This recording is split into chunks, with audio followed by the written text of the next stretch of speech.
It's time for Friday night football action. Let's enter the end zone with your host, Bill Shanks. And good evening, everyone. It's time for the end zone. I'm Bill Shanks of Fox Sports 1670 AM in Macon. A lot of teams are off in Middle Georgia this week, like all of the teams in tough Region 2 AAA, but we've still got some good games on the rundown. Later on, our game of the week, the big game, one of the biggest rivalries in the entire state, Warner Robins and Northside. Let's kick it off with a couple of GISA games, and we start with Tattnall hosting Holy Spirit from Atlanta. The Trojans have won 3 in a row and have averaged 38 points per game in those 3 games, and the Tattnall defense has been stingy too. It allowed 14 points during the winning streak. Here we go, back to Jack Baines Field for the action. The Cougars and the Trojans with a good crowd on hand. And first quarter, there's the quarterback for Tattnall, Raider, getting it to Ryan Mosley for a gain of about 21 right there. Next play from the Cougars, 33. Raider is going to get it and pitch it to Andrew Parker. Watch this run, left side. Now he sees a hole, cuts back to the right, and he's going to score for the 6 points. Josh Sumrall will come in for the PAT. It is up and it is good. And Tattnall on the board early by the score of 7-0. Later in the first quarter now, Holy Spirit with the ball. Their own 28 quarterback drops the snap, but picks it up and heaves it. And Connor Alford of Tattnall is going to get it for the interception, and the Trojans will get it back. And here we go, our 5-star drive of the week.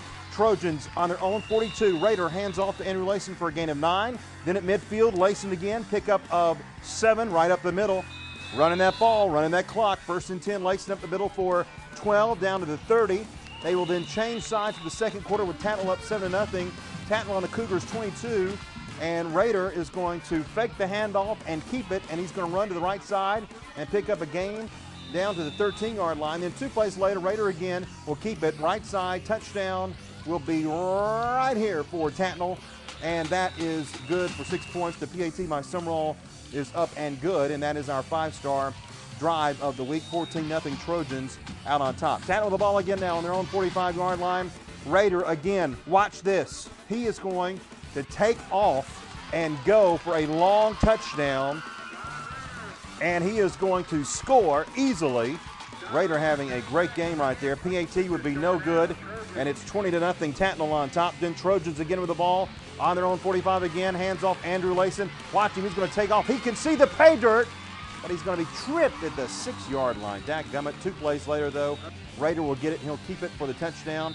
Tattnall up easily in this game, 27-0. They win it 55-14. Trojans now 4-1. Raider 74 yards rushing, Parker 165 yards rushing, and Andrew Layson 145 yards rushing as Tattnall cruises to another victory. Now to Stratford. Griffin Christian back in Macon after losing to Mount DeSales last week, and here come the Eagles, who have been playing good football so far. Now on Griffin's first possession, the quarterback Jordan Pylan is going to hand off to number 1, Anthony Lewis, and he's going to fumble the ball, and Stratford will recover.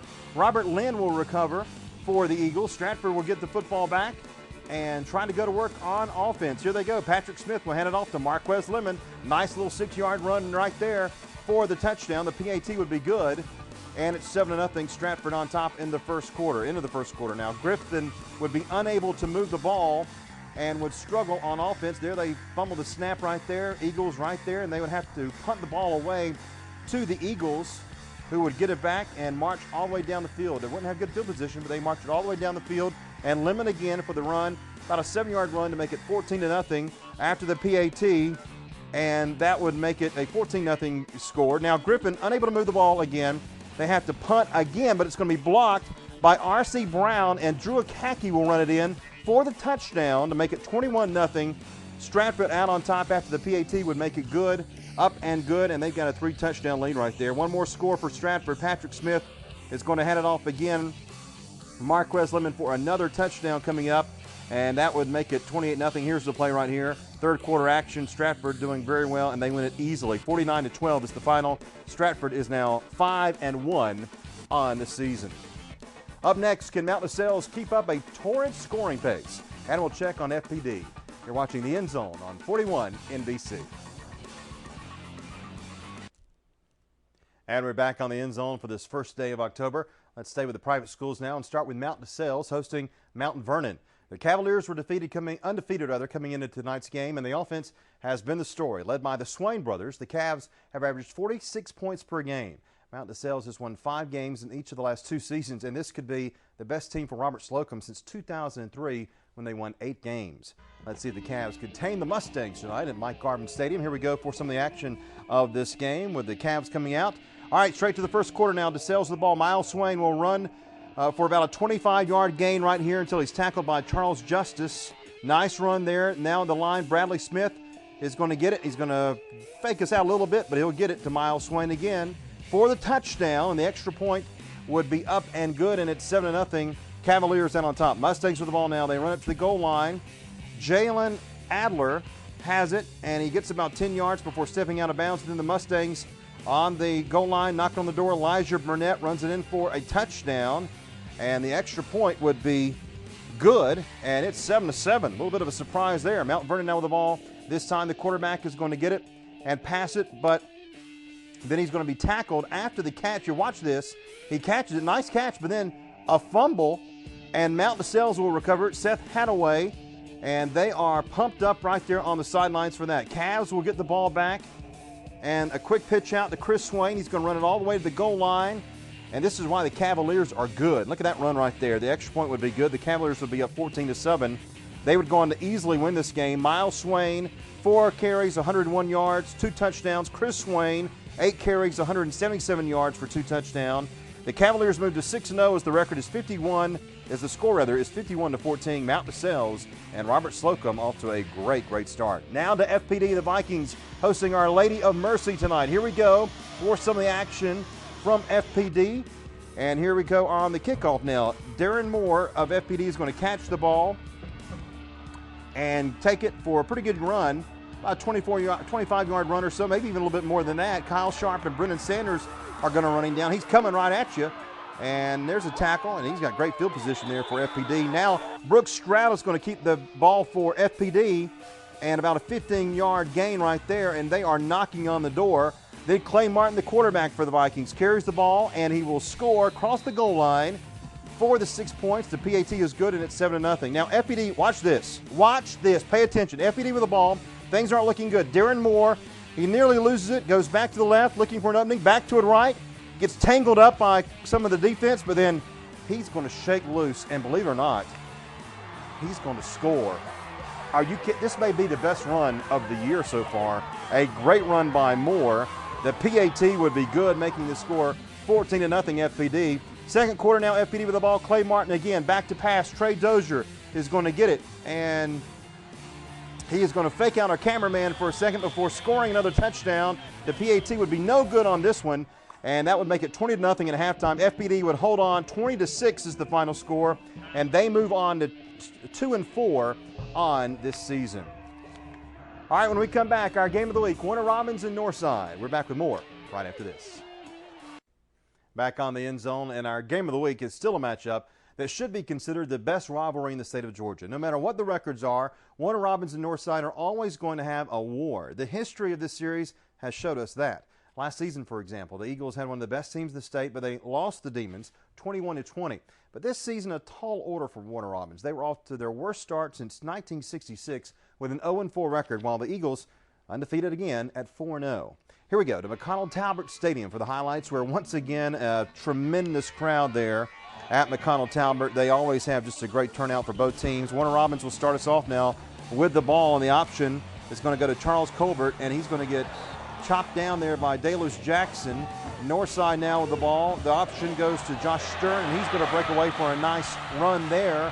Nice offense there. Nice run by Stern for the Eagles.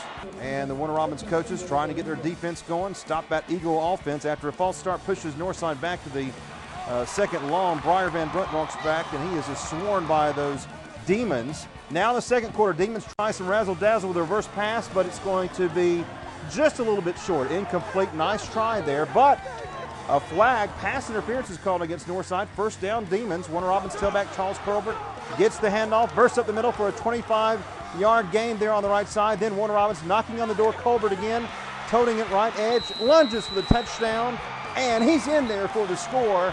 How about that? 7-0.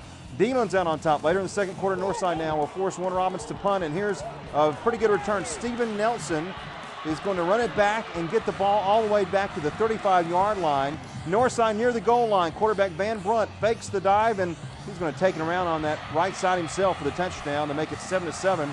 Just before the half now, Northside with the ball. And watch this pretty good run by Stephon Cross. He's going to break one tackle, and he's going to go. Watch him run. How about that? How about a 55-yard touchdown for Northside? That's going to make it 14-7. Eagles out on top. Northside would win this game, though, with a couple of late touchdowns to make it 28-7. The Eagles now go to 5-0 and Warner Robins. How about that? 0-5 on the season. We'll be back with more scores from around the state of Georgia right after this.